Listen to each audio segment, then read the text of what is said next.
नमस्कार, मी आकाश. स्टार महाराष्ट्र न्यूजच्या दिल खुलास या कार्यक्रमामध्ये आपलं सर्वांचं स्वागत आहे. दिल खुलास या कार्यक्रमात आपण असामान्य व्यक्तींशी चर्चा करत असतो आणि त्यांच्याशी दिल खुलास संवाद साधत असतो. तर आज आपल्यासोबत संवाद साधण्यासाठी आलेले आहेत शिरूर हवेलीचे आमदार अशोक पवार. आपण त्यांच्याशी चर्चा करणारच आहोत. पण सर्वप्रथम तुमचं सार्वजनिक सेवा समितीच्या अध्यक्षपदी तुमची निवड झालेली आहे, त्याबद्दल तुमचं अभिनंदन. आणि माझा पहिला प्रश्न तुम्हाला हा असेल की 1 वर्ष पूर्ण होत आहे, तुमची वर्षपूर्ती होत आहे, तर काय सांगाल या वर्षपूर्तीबद्दल? नमस्कार. मी प्रथमतः स्टार महाराष्ट्र न्यूजच्या सर्व टीमला मनापासून खूप खूप धन्यवाद देतो की ती आमच्यासारख्या कार्यकर्त्याला लोकांच्या पुढं आम्हाला म्हणणं मांडण्याला एक संधी देते. आपण आज 1 वर्षाची पूर्तता झालेली आहे विधानसभेची निवडणूक होऊन, आणि या 1 वर्षाच्या कालावधीमध्ये आपण सुरुवातीचा जो काही काळ आपल्याला मिळाला, तर आपल्याला माहिती आहे की मार्च महिन्यात कोरोना सुरू झाला, परंतु त्याच्यापूर्वी जे काही महिने मिळाले त्यामध्ये अभ्यास करून आपण शिरूर हवेलीतील अनेक प्रश्नाला वाचा फोडण्याचा प्रयत्न केला. 24 ऑक्टोबरला खरं तर निकाल लागला ह्या निवडणुकांचा, पण शपथ मात्र 1 महिन्यानंतर घ्यावी लागली, कारण वेगवेगळी राजकीय समीकरणं त्या काळात घडत होती. तर एक आमदार म्हणून त्यावेळेस तुमच्या मनाची अवस्था काय होती? कारण 1 महिना निवड तर झालेली होती, पण शपथ नव्हती घेतलेली अजून त्यापर्यंत. आता आमच्यासारख्या कार्यकर्त्याला असं वाटतं की एकदा आपण निवडणूक जिंकल्याच्या नंतर लवकरात लवकर समाजाची कामं व्हावीत म्हणून ती शपथविधी पुढं गेली तर परत जो निधी मिळतो त्याला थोडा उशीर होतो, म्हणून आम्हाला वाटत असतं की ती प्रक्रिया लवकरात लवकर झाली तर फार बरं होतं, समाजाच्या हिताचं होतं. माझा पुढचा प्रश्न तुम्हाला हा असेल की गेल्या निवडणुकीच्या जाहीरनाम्यामध्ये तुम्ही अनेक आश्वासनं दिली होती की मग PMRD अंतर्गत जी बांधकामं आहेत ती नियमित करणे, नंतर शेरे हटवणे, प्रकल्पग्रस्तांसाठी जे होते ते शेरे हटवणे, किंवा हवेली कृषी उत्पन्न बाजार समिती नव्याने स्थापन करणे, रस्त्यांचा प्रश्न होता, असे अनेक प्रश्न होते. तर त्या प्रश्नांपैकी किती प्रश्नांना तुम्ही आता तडीस नेण्याचं काम केलेलं आहे?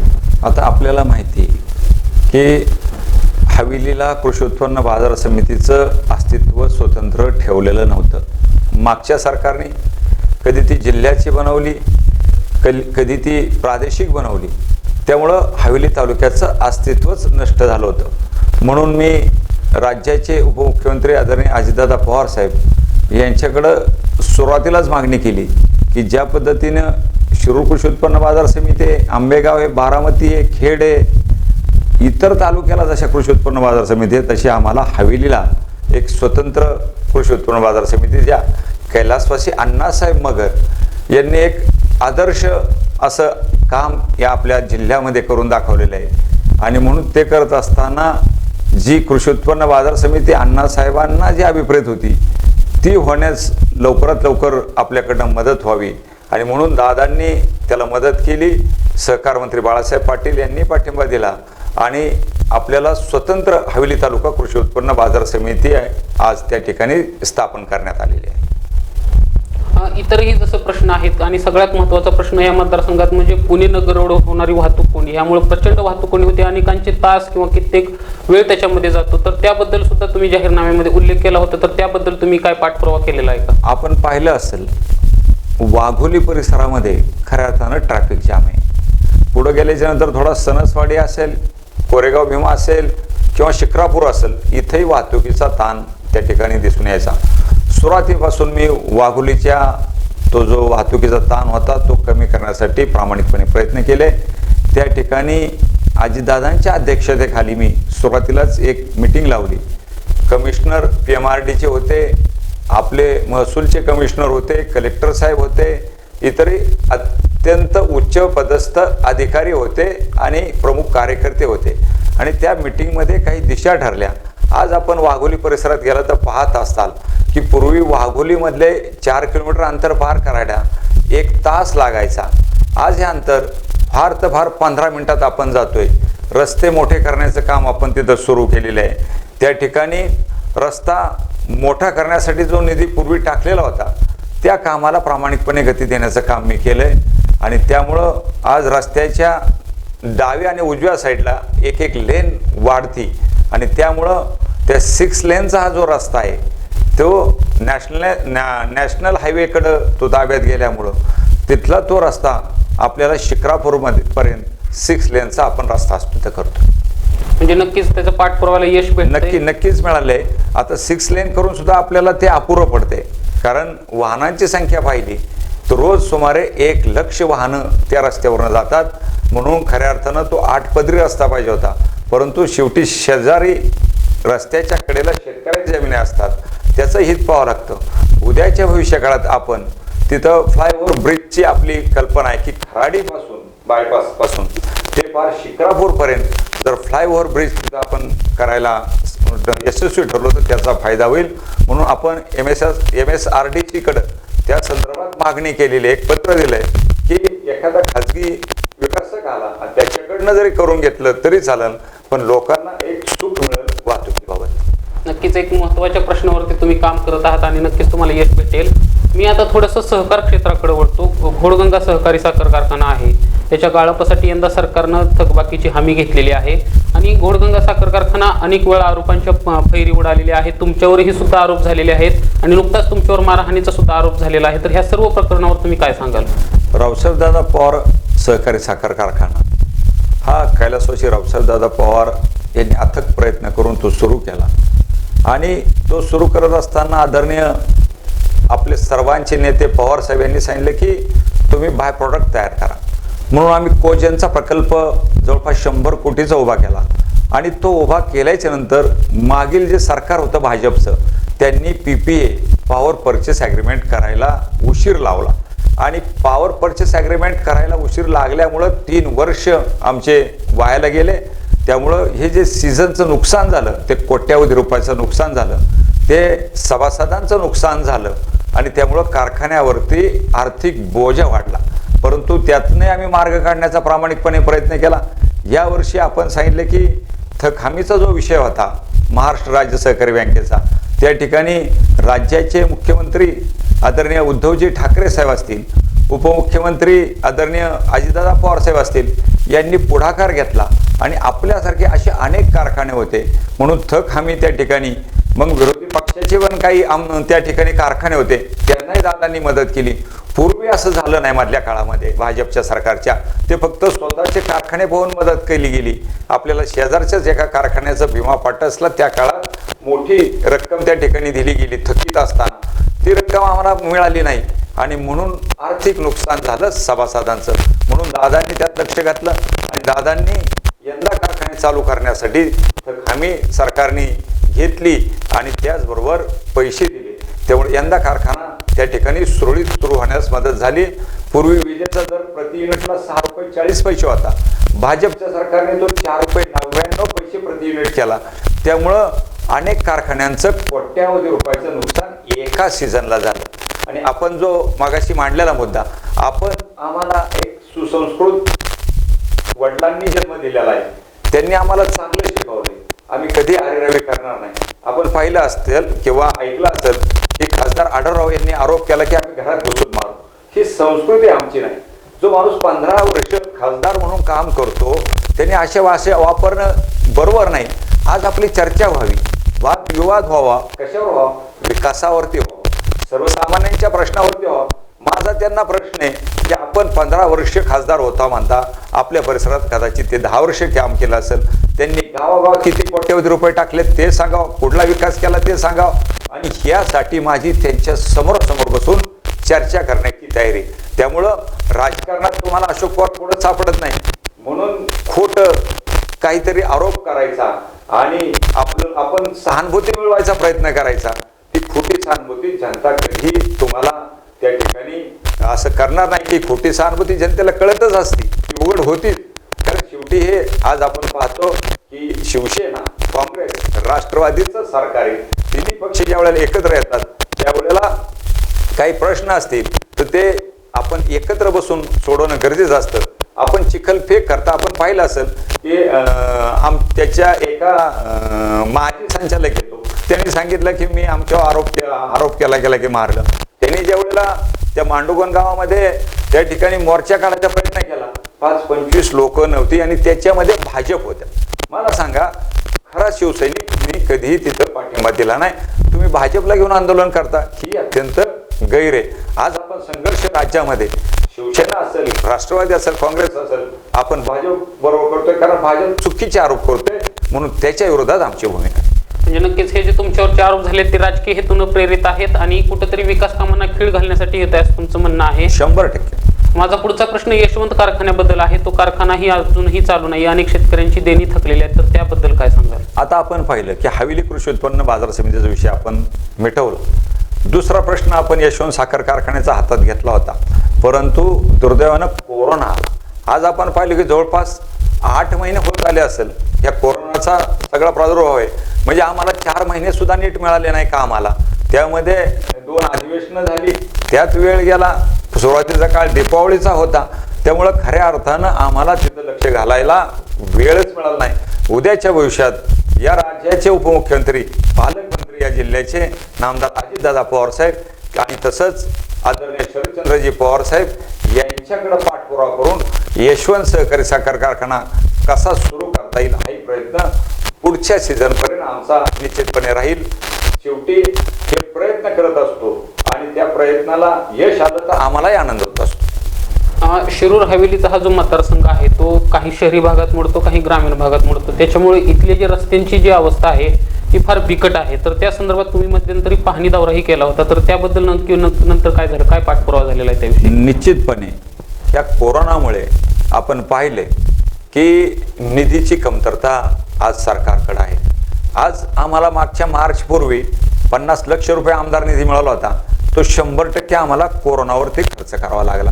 आज सरकारचा बहुतांशी पैसा कोरोनासाठी जात आहे. त्यामुळं हे मी मान्य करतो की तालुक्यातल्या रस्त्यांची दुर्दशा झाली आहे. मी सातत्यानं त्याचा पाठपुरावा करत आहे अधिकाऱ्यांच्याकडं की बाबा हे काम करा. आज उदाहरणार्थ मध्यंतरी मी ज्यावेळेस जेजुरी, थेऊर आणि असाच हा जो मार्ग पुढं तळेगाव शिरूरकडे जातो, त्या हॅमच्या रस्त्यावरती सुद्धा एक खाजगी कॉन्ट्रॅक्टर कोणीतरी आहे. मी सांगितलं होतं याचं काम काढून घ्या, याला जर कामाला गती देता येत नसेल तर मी स्वतः काम काढण्यासाठी प्रयत्नशील राहिलेलो आहे. म्हणजे नक्कीच भविष्यामध्ये कोरोनाचं संकट असलं तरी पण तुम्ही या विषयाकडे लक्ष देणार असं तुमचं म्हणणं आहे. माझा पुढचा प्रश्न आता कोरोना संदर्भातच आहे. हे कोरोनाचं संकट मार्चमध्ये आलं आणि महाराष्ट्रामध्ये दुर्दैवानं पुण्यात पहिला त्याचा रुग्ण सापडला आणि आज पुणे हे सर्वाधिक कोरोना रुग्ण असणारं शहर म्हणून त्याचं हे पुढं आलं. ह्या कोरोना काळात तुम्ही अनेकांना मदत केलेली आहे, मग वेगवेगळ्या माध्यमातून असेल, जनजागृतीतून असेल, तर कोरोना काळात जी मदत केली आहे त्याबद्दल काय सांगाल? आपण पाहिलं असेल की कोरोनाच्या काळामध्ये जवळपास शिरूर हवेली तालुक्यात MIDC असतील, काही इंडस्ट्री असेल, 20,000पेक्षा जास्त परप्रांतीय लोकांना आम्ही बसची सेवा दिली, रेल्वेची दिली. मी स्वतः उभं राहिलो, प्रशासन माझ्याबरोबर होतं. आम्ही सगळ्यांनी मिळून त्या सगळ्या त्यांचं कुटुंब असतील त्या सगळ्यांना परप्रांतात, मग कुणी मध्य प्रदेश असेल, कुणी बिहार असेल, बाहेरच्या राज्यात असेल, त्यांना प्रामाणिकपणे मदत करण्याचा प्रयत्न केला. अनेक त्यावेळेला अन्नधान्य, कारण हॉटेल बंद होती, अनेक गोष्टी त्यांना खायला मिळत नव्हतं, त्यावेळेला अनेक लोकांनी पुढे आले, मदत केली आणि त्यांना मग आम्ही धान्य दिलं, कुणाला जेवण दिलं, अशा पद्धतीनं मदत केली. एकही दिवस आम्ही घरी थांबलो नाही, सातत्यानं आम्ही त्यांच्या सोबत होतो. अनेक वेळेला आपण पाहिलं की हॉस्पिटलला जागा मिळत नव्हत्या. आज हॉस्पिटलचे ऑक्सिजनचे बेड मिळत नव्हते. अशाही काळात त्यांना बेड कसे मिळतील, हॉस्पिटलमध्ये कसं त्यांना जागा उपलब्ध होईल, तो प्रयत्न केला. शिरूर, नाहुरे, शिक्रापूर इथं आम्ही ऑक्सिजनचे बेड तयार करून घेतले. जिल्हा ग्रामीण रुग्णालय आपण म्हणतो, जिल्हा ग्रामीण रुग्णालयात ऑक्सिजनचे बेड नव्हते आणि सुरुवातीला काही नव्हतं, ती मागणी केली. त्याही तिन्ही ठिकाणी आम्ही ऑक्सिजनचे बेड तयार केल्यामुळं तिथल्या तिथं रुग्णांना सेवा मिळायला लागली. त्याचा फायदा निश्चितपणे झाला. त्यावेळेला मेडिकलचा जो सगळा स्टाफ असेल, डॉक्टर असतील, नर्सेस असेल, यांनी खूप मदत केली. मग त्या तालुक्याचे महसूल विभागाचे प्रांतसाहेब असतील, त्यांनी मदत केली. कलेक्टर साहेब असतील, SP साहेब असतील, त्यांनी मोठी सहकार्य त्यावेळेला आम्हाला तालुक्याच्या दृष्टीतनं केलं. म्हणजे नक्कीच एक लोकप्रतिनिधी काय असतो हे तुम्ही त्यावेळेस दाखवून दिलं की तुम्ही स्वतः हॉस्पिटलच्या सुविधा उपलब्ध करून दिल्या किंवा परप्रांतीय जरी असले तरी त्यांना सुद्धा घरी पोहोचवण्याची व्यवस्था केली. पण मला पुढचा प्रश्न ह्याला जोडून घ्यायचं की कोरोनाचं संकट म्हणून की काय की परत निसर्ग चक्रीवादळ आलं, अतिवृष्टी झाली, त्याच्यामुळं शेतकऱ्यांचं प्रचंड नुकसान झालेलं आहे. आणि सरकारनं त्यांना नुकतीच मदत जाहीर केलेली आहे. आज त्याचे पैसे पण अकाउंटवर जमा होईल, पण ही मदत पुरेशी आहे असं तुम्हाला वाटतं का? शेवटी राज्य सरकार चालवत असताना आपल्याला आर्थिक बाजूही शेवटी राज्याला पाहावं लागतात. अनेक विषय असतात राज्याच्या पुढे. राज्य सरकार पूर्वीचं जर तुम्ही फरक पाहिला, मागच्या सरकारचे प्रति हेक्टरी अनुदान आणि आत्ताचे प्रति हेक्टरी अनुदान ते खूप वाढवलेले. त्यामध्ये अर्थमंत्री म्हणून अजितदादांनी एक चांगलं काम केलंय. आणि आपल्या परिसरामध्ये पाहतो की आपण यंदा पाऊस खूप झाला आणि पावसामुळं खूप नुकसान झालं. चक्रीवादळामुळं जो पाऊस आला आपल्याकडं त्याचं नुकसान मोठं झालं आणि ते नुकसानाची भरपाई मग पिकाची शेतकऱ्यांची असतील, कोणाची घरं असतील, ते मिळून देण्यासाठी प्रामाणिकपणे सरकारकडे आम्ही प्रयत्न केला आणि आज त्या मदती आता मिळायला लागल्यात. ज्या वेळेला मध्यंतरी पाऊस जास्त झाला आपल्याला माहिती असेल, त्यावेळेला पाणी मोठ्या प्रमाणात आपल्या 1-3-4 गावात हवेली तालुक्यातला वाहिलं गेलं आणि मग ते वाहिलं गेल्यामुळं त्या ठिकाणी लगेच आपण कलेक्टर साहेबांची भेट ठेवली आणि शेतकऱ्यांना दिलासा देण्याचा प्रयत्न केला. नक्कीच, म्हणजे आगामी काळात सुद्धा मदत भेटत जाईल, सरकार पाठीशी आहे असं तुमचं म्हणणं आहे एकंदरीत. माझा पुढचा प्रश्न आहे की लोणीकंद आणि उरुळी कांचनचं जे पोलीस स्टेशन आहे ते शहर आयुक्तालयाला जोडायला तुमचा विरोध आहे, तर त्यामागची तुमची नक्की भूमिका काय? कारण त्याच्यामुळे अनेक उलटसुलट चर्चा चालू झालेल्या आहेत. आता उदाहरणार्थ आपण लोणीकंदचा विषय घेतला तर लोणीकंद पोलीस स्टेशनच्या अंडर ग्रामीण भागातील खूप गाव आहे. आज तुम्ही जर हे शहराला जोडलं तर ग्रामीण भागाची अवस्था काय होईल? आणि आज आमचा मुद्दा असा आहे की वाघोलीला स्वतंत्र पोलीस स्टेशन द्या तुम्ही, उरुळी कांचनला स्वतंत्र पोलीस स्टेशन द्या. कारण वाघोलीची लोकसंख्या 2 लाख झाली, उरुळीची संख्या लाखात गेलेली आहे. इथं स्वतंत्र पोलीस स्टेशन ह्या फक्त 2 गावांना 2 पोलीस स्टेशन द्या, बाकीकडे तुम्ही वेगळं करा. आज आपण पाहतो की का शहराला, तर आज लोकांना आपण पाहतो की ग्रामीण भागाची मग SP साहेबांना भेटता येत आहे, DYSPंना भेटता येत आहे, तो PI आपल्याला उपलब्ध होतो आणि म्हणून आपल्याला वरिष्ठ अधिकाऱ्यांना भेटायला सामान्य माणसांना म्हणजे जिल्हा पोलीस अधीक्षकांना सोपस्कर जावं हा एक हेतू आहे. पुढं मागं ज्या वेळेला वाघोली शहरात जाणार आहे, पुणे शहरामध्ये कॉर्पोरेशनच्या हद्दीत, त्यावेळेला ऑटोमॅटिक वाघोलीचं पोलीस स्टेशन हे पुणे शहरात जाणार आहे. त्यामुळे तो काही प्रश्न राहणार नाही. आजपर्यंत शहराच्या हद्दी जिथपर्यंत आहे तिथपर्यंत आता त्यांनी घ्यावं, शहराच्या हद्दीच्या बाहेर असेल ते ग्रामीण भागात राहावं. त्यामुळे याच्यामध्ये पुढं पोलीस स्टेशन जावं त्यापेक्षा त्या लोकांना न्याय मिळावा, ते शहरात जावं का ग्रामीण भागात राहावं, याच्यापेक्षा एखाद्यावर अन्याय झाला त्या माणसाला वेळ मिळावा, त्याचा प्रश्न सुटावा, ही माझी खरी मागणी. म्हणजे नक्कीच की शहर आयुक्तालयात किंवा ग्रामीण हे गौण असून न्याय मिळणं महत्वाचं आहे असं तुमचं म्हणणं आहे.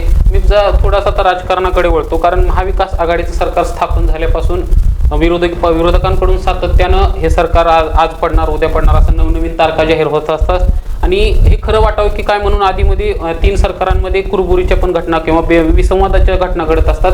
तर ह्या सर्व घडामोडींवर तुम्हाला काय म्हणायचं?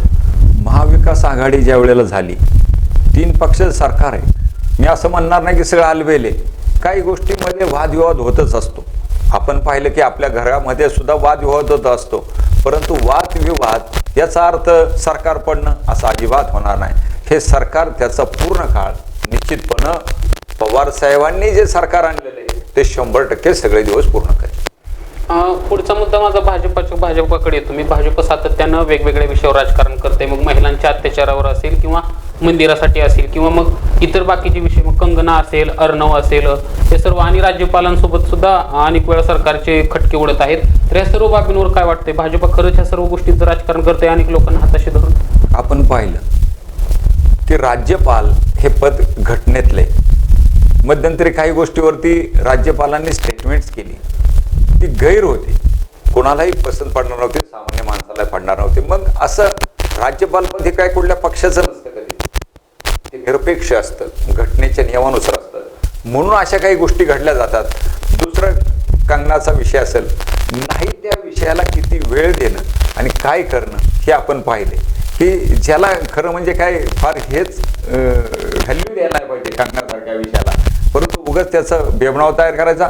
आज भाजपकडे कुठलाच विषय हातात नाही, त्यामुळे त्यांना कंगनासारखे विषय किंवा इतर काही विषय घेऊन ते फक्त पुढं लोकांच्या पुढं ते वाजवायचे असतात, याच्या पलीकडे काही त्यातनं नाही.